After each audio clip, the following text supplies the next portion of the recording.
A crowd of elephants lived in a woodland. They benefited from the leaves of the wild trees and hydrated from the stream that moved through the woodland. One year, dry spell hit the region where the woodland was found. Numerous creatures escaped the backwoods to different spots which had no absence of water or food. The head of the elephants was stressed. He was called Iravat and he took great consideration of his crowd.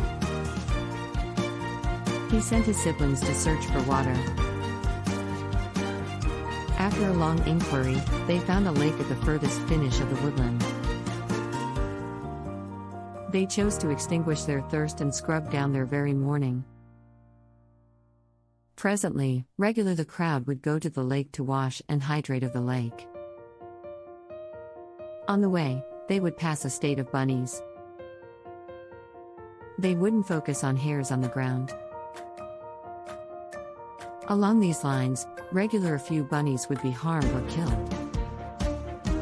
As their number developed less, the head of the bunnies assembled a conference.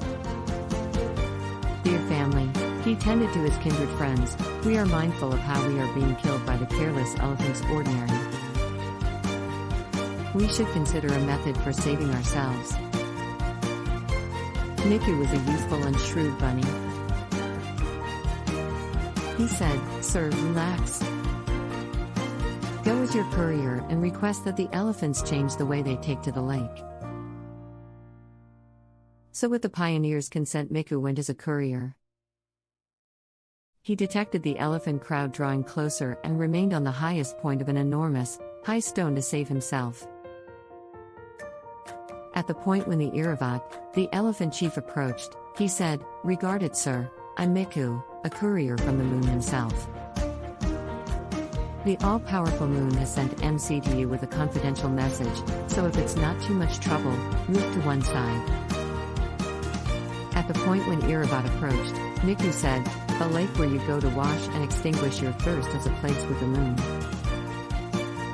He is exceptionally disturbed as you squash many hairs on the way. As we are his dear companions and guides, our miserable predicament has disheartened and infuriated the moon. He wishes to secretly address you. In the event that you would be carrying sufficient, I will accompany you to the pool of the moon for a gathering." Iravat promptly concurred for the gathering. At the point when Iravat and Miku arrived at the lake, the moon was reflected in its actually water. "Allow me to offer my good tidings to the moon," said Iravat, and similarly as he dunked his trunk in the lake, the water mixed thus did the moon's appearance. "Gracious! Perceive how the strong moon shakes out of resentment," said Miku. "Be that as it may, for what reason is it so?" asked Iravat.